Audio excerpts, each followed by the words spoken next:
तो the question which I am about to discuss, जो मैं करने वाला हूँ डिस्कस, कोड शेफ का 142 ए। तो पहला क्वेश्चन है रिगार्डिंग राइटिंग स्पीड। तो ये एक स्ट्रेट कट प्रॉब्लम था जिसमें मतलब राइटिंग स्पीड दे रखी है और आप ये दे रखा है कि वो कितनी लाइंस लिख सकता है।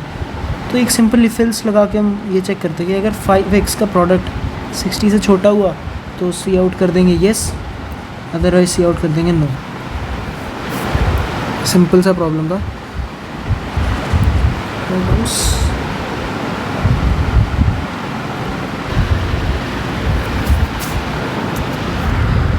दूसरी प्रॉब्लम है पेनल्टी शूट आउट। एक फ़ुटबॉल मैच में, तो इस प्रॉब्लम में जैसा कि क्वेश्चन में मेंशन था, एक पेनल्टी शूट आउट यूज़ कर रहे हैं वो लोग ये डिसाइड करने के लिए कि विनर का क्या स्कोर होगा। मतलब अगर स्कोर टाई हो जाता है तो पेनल्टी शूट आउट करते हैं जैसे फ़ुटबॉल में होता है। तो इसमें दे रखा है जैसे टीम ए ने अब तक x गोल्स कर लिए इन 3 टर्न्स एंड जो टीम बी है उन्होंने y गोल्स कर लिए इन 2 टर्न्स,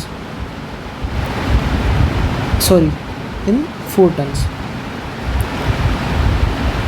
और अब हमें ये पता लगाना है कि क्या पेनल्टी शूट आउट के बाद दोनों टीम्स का स्कोर एक जैसा होगा कि नहीं होगा। और पेनल्टी शूट आउट ख़त्म होगा आफ्टर 5 टर्न्स, जब दोनों टीम्स की 5 टर्न्स हो जाते हैं। अब क्योंकि x गोल्स हो चुके हैं ऑलरेडी, तो a का जो गोल्स हैं they can range from either it can be x+1 या x+2।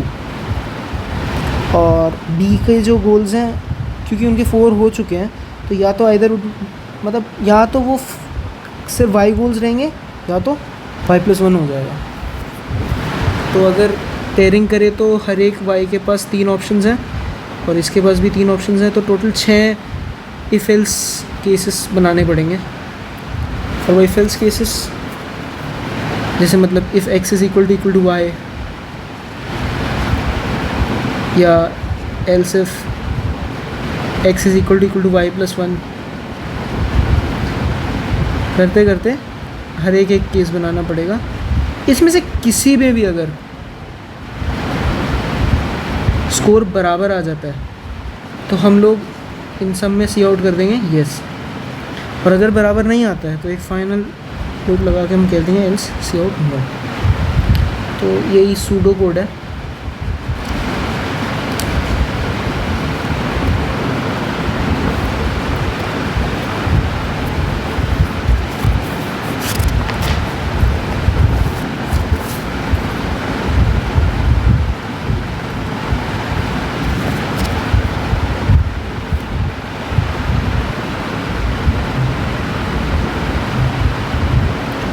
एक और प्रॉब्लम जो मैं अब डिस्कस करने वाला हूँ वो है ओनली प्लसेस, जो कि अभी के कॉन्टेस्ट में आया था। क्वेश्चन के अंदर मेंशन्ड है कि आपके पास 3 इंटीजर्स है a, b एंड c और आपको a इंटू बी इंटू सी बनाना देने हैं किसी को एज पर क्वेश्चन। अब a b c के साथ अपन लोग 3 काम कर सकते हैं। इनमें से कोई एक काम चूज़ करेंगे, कोई भी एक integer out of A B C उसको चूज़ किया एंड इंक्रीज देम बाय 1।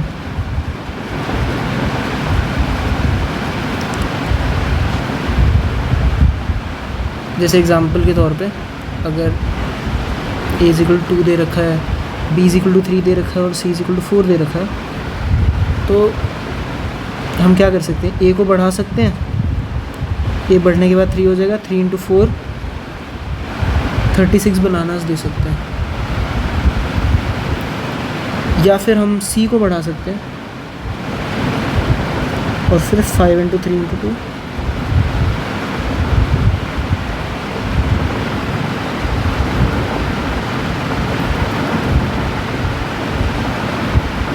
ये कर सकते हैं। अब ये जो इंक्रीज़ वाला ऑपरेशन है, इसको हम मैक्सिमम 5 बार कर सकते हैं, या तो करें ही ना, या तो मैक्सिमम कर रहे हैं तो 5 बार कर सकते हैं। तो अब इनमें से जितने भी पेयर्स बनेंगे, हमें ये कैलकुलेट करना है कि जो ए इंटू बी इंटू सी का प्रोडक्ट है वो कैसे मैक्सिमाइज़ कैसे कर सकते हैं हम। That is the agenda of this problem.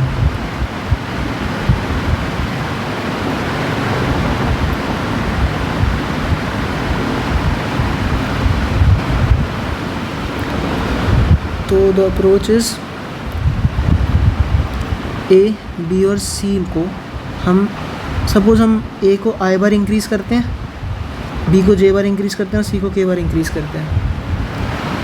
तो now we know that as per this question, चूँकि क्लियरली एक केस मैंशनड ही है, बेस केस, अगर आई प्लस जे प्लस के का जो सम है, if the total number of increments 5 से ज़्यादा बढ़ जाते हैं तो हम उसे कंसिडर नहीं करेंगे, will continue.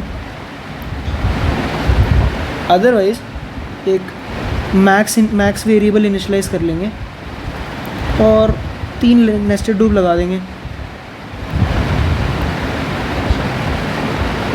Like A plus I into B plus J into C plus K. इसके 3 नेस्टेड लूप लगा देंगे एंड जो फाइनल आंसर होगा that would be the maximum of this and the above product. इसको हम लिखेंगे 3 लूप्स के अंदर, loops like I ranging from I is equal to 0 to 5। एक सूडो कोड टाइप मैं आपको अगर दिखाऊं तो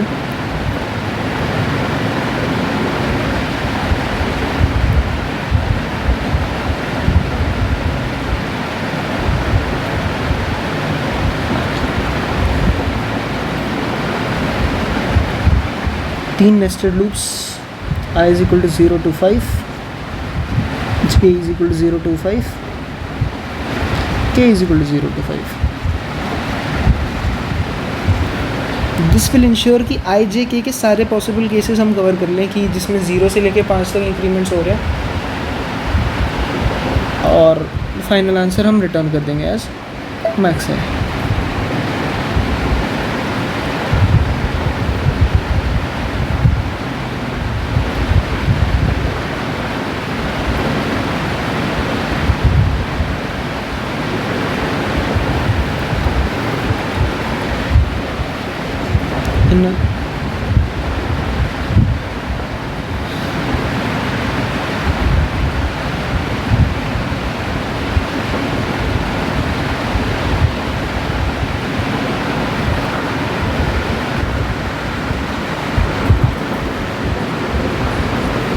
तो अब हम डिस्कस करेंगे जो प्रॉब्लम, वो है गोरिल्ला एंड परम्यूटेशन। तो इसमें मेंशन्ड है कि गोरिल्ला और मॉन्क को 3 नंबर्स मिलते हैं, n, m और k। क्वेश्चन में मेंशन्ड है m लेस देन k। तो वो डिसाइड करते हैं कि they will construct a permutation of length n, length n। अब to make that permutation monk एक फंक्शन बनाता है g of i, where g of i क्या सिग्निफाई करता है? g of i is the sum of numbers in the permutation of n such that जो भी elements हैं उसके प्रीफिक्स ऑफ लेंथ i में, in the prefix of length i,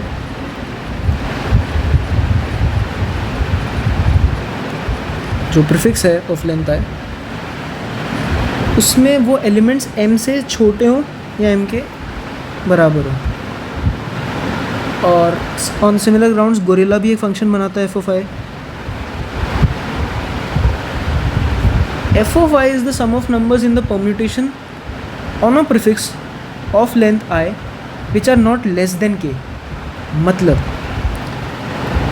जो ऊपर मैंने मेंशन किया था,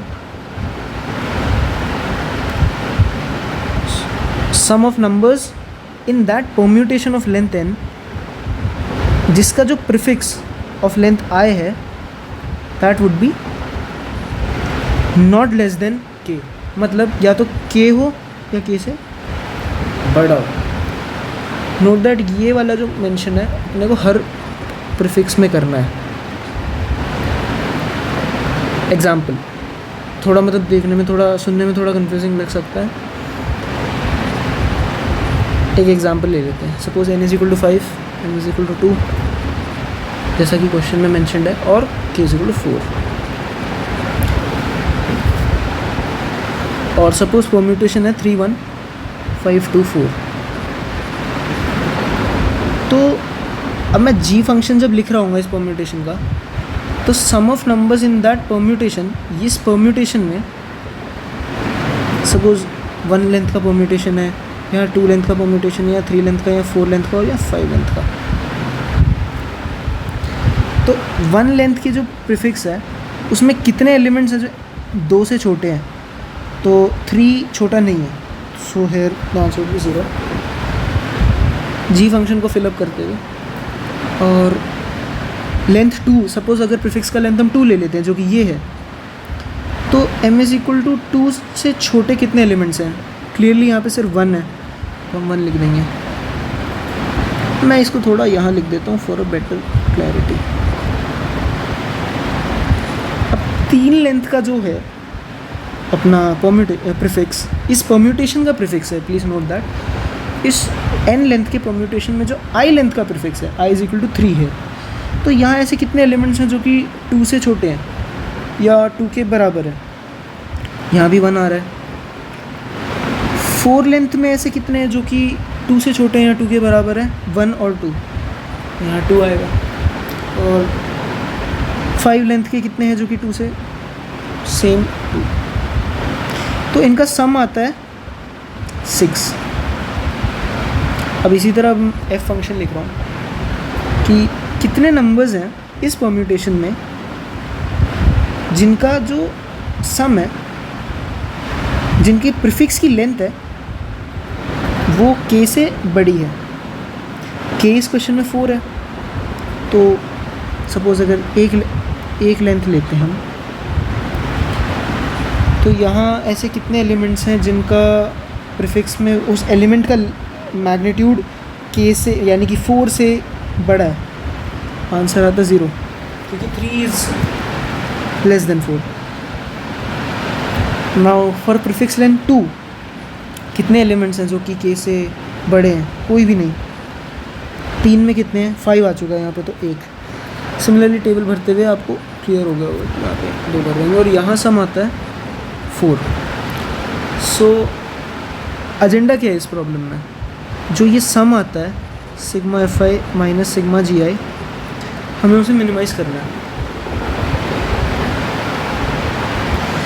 सिग्मा fi क्या आ रहा है?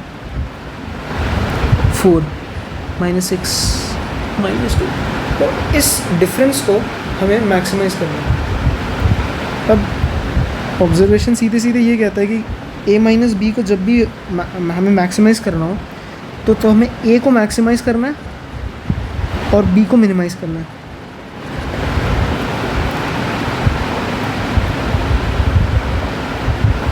तो अगर हमें f ऑफ i को इंक्रीज़ करना है तो हमें जाहिर सी बात है, हमें f ऑफ i वाले एलिमेंट्स हैं उन्हें पहले लिखना पड़ेगा। दैट इज़ जो एलिमेंट्स k से बड़े हैं वो पहले लिखे जाएंगे,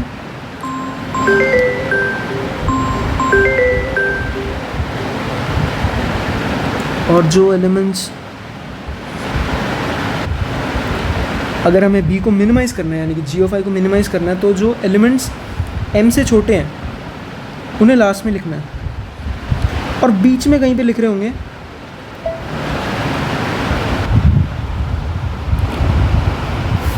तो, और यहाँ पे वो एलिमेंट्स लिख रहे होंगे हम जो m+1 से बड़े हैं लेकिन k से छोटे हैं।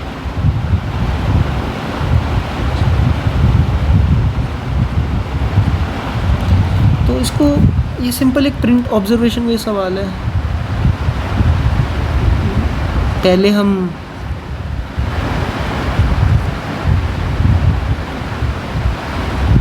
के वाले एलिमेंट्स को प्रिंट कर देंगे जो यहाँ पे होंगे, उसके बाद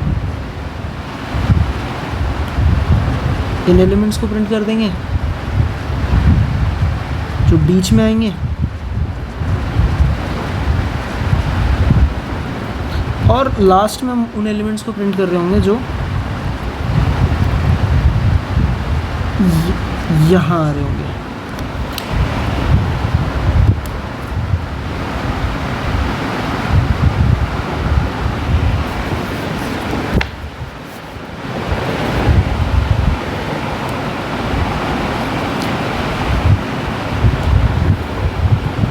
अगला क्वेश्चन,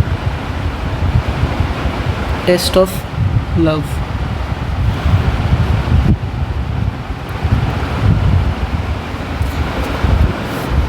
तो ये कहानी है दो आशिकों की, जिसमें प्रेमी अपनी प्रेमिका के लिए कुछ भी करने को तैयार है, विच इंक्लूड्स क्रोकोडाइल से भरे हुए तालाब में तैरना और उनसे बच के निकलना। तो क्वेश्चन में ये तय किया जाता है कि चलो इनके प्यार की परीक्षा ली जाए, और अब उन्हें उस रिवर से तैरना है जिस नदी की विड्थ है अराउंड 1 मीटर और लेंथ है n मीटर। वो क्वेश्चन में अननेसेसरी को मतलब नहीं है। रिवर का पानी बहुत ठंडा है और रिवर की लेंथ दे रखी है आपको 0 to n-1 n+1 सॉरी। पूरी स्विम 0 से n+1 लेंथ पे हो सकती है, और जो प्रेमी है वो at a time k metre से ज़्यादा नहीं तैर सकता, मतलब उसको लिमिट है कि वो k से ज़्यादा नहीं तैर सकता एट अ टाइम। और उस नदी के अंदर क्रोकोडाइल्स हैं और वाटर लॉग्स है, मतलब जो C और W से रिप्रेजेंट कर रहे हैं प्रॉब्लम में। तो अब अपना टेस्ट कुछ ऐसा है कि जो प्रेमी है वो लेफ़्ट बैंक में है और उसको राइट बैंक में जाना है, और इसके बीच में आते हैं कुछ n सेगमेंट्स, हर एक का लेंथ 1 मीटर, और हर सेगमेंट पे या तो L लिखा है या C लिखा है या तो W लिखा है। L का मतलब है लॉग, C का मतलब है क्रोकोडाइल और W का मतलब है पानी। अब क्वेश्चन में दे रखा है कि they can perform only 3 moves. अगर वो सरफेस पे है तो वो M से ज़्यादा फॉरवर्ड मूव नहीं कर सकता एट अ टाइम। अगर सरफेस पे है यानी कि अगर लॉक पे है तो ही can jump but not more than, jump की जो लिमिट है इतना ही हो सकती है। अगर वो पानी में है तो ही can only move to the next segment, और अगर वो क्रोकोडाइल के पास है तो भैया गए काम से आप, डेढ़। तो क्वेश्चन ये कहता है कि हमें ये पता लगाना है कि क्या ये राइट तक पहुंच सकता है। तो क्लियरली आपके पास चॉइसेस हैं, either you can go to this path और दिस पाथ। तो this is a recursion problem. पहले मतलब हम रिकर्शन लिख सकते हैं इसका। तो सपोज़ कोई एग्जांपल दे रखा है जैसे LL WLL LW। तो अब ये पता लगाने की क्या ये एंड तक पहुंच पाएगा। n लेंथ का दे रखा है ऑलरेडी, और आप यहाँ खड़े होगे, मतलब प्रेमी यहाँ खड़ा है, तो मैं इसको भी L ही मान लूँगा और इसको n+1 लेंथ मान लूँगा, ताकि हम ये चेक कर सकें कि क्या वो राइट साइड जा सकता है कि नहीं जा सकता। तो बेसिकली अपने को इसमें एक रिकर्जन कॉल करना है।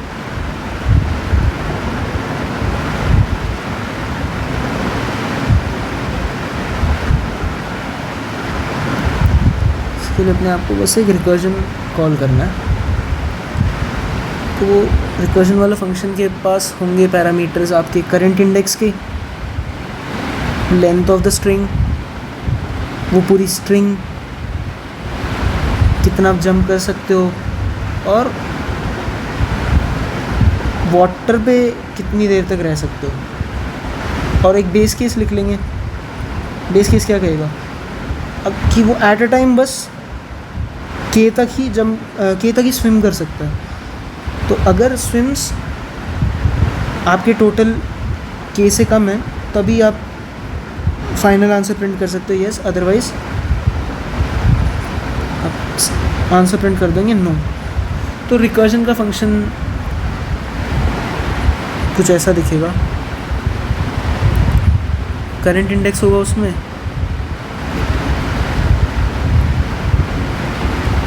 लेंथ होगी स्ट्रिंग की, वो स्ट्रिंग पूरा खुद होगा, और लिमिट्स होंगी कि मतलब लैंड पे और वाटर पे कितने एट अ टाइम आप कितना जंप कर सकते हो या फिर आप कितना स्विम कर सकते हो। तो बेस केस क्या कहता है, अगर करंट इंडेक्स आपका n से बड़ा हो गया तो आप ऑलरेडी पहुंच ही चुके हैं, मतलब आप और कुछ नहीं कर सकते, तो रिटर्न कर जाओ यहाँ से। अगर किस स्ट्रिंग के किसी इंडेक्स पे क्रोकोडाइल मिलता है तो भाई आप क्रोकोडाइल खा जाएगा तो पहुंच नहीं पाओगे, तो रिटर्न इंट मैक्स। और अगर कहीं पे पानी मिलता है तो अपने पास और कोई ऑप्शन नहीं है except moving to the next segment. तो 1 प्लस रिकर्जन ऑफ i+1, अब you will move to the next index, और यही फंक्शन एज इट इज़।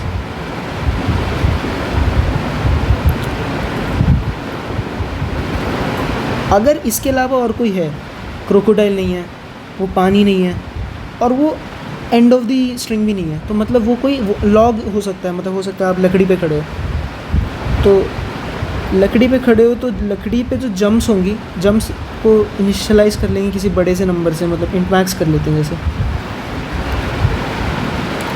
और जंप में इस क्वेश्चन में क्लियरली मेंशन है कि आप m स्टेप्स ले सकते हो एट अ टाइम। तो जंप का जो लूप होगा that ranges from 1 to m, और जंप को हम अपडेट कर देंगे as the minimum of jump comma recursion of. आयत इंडेक्स पे खड़े होकर जे तक आप जंप कर सकते हो, where J can range from 1 to m। तो i+j n s m m k as the parameters, और रिटर्न कर देंगे उसी जंप को। अब रिकर्जन वाइज ये टी एल ही देगा, तो इसको मैं रिकर्जन ना लिख के हम इसका डी पी सोल्यूशन लिख देंगे, मतलब हर जगह D P of I is equal to jump, इसे मेमोराइज करते हैं मेरी इस प्रॉब्लम्स। एक अगर किसी भी जगह पे डी पी एरर नहीं है वो हम डी पी लिख देंगे। तो रिकर्जन वाला सेम अप्रोच है डीपी में भी, बस अब आप एंड में मतलब तो स्टार्टिंग में एक डीपी एरे इनिशियलाइज कर दीजिए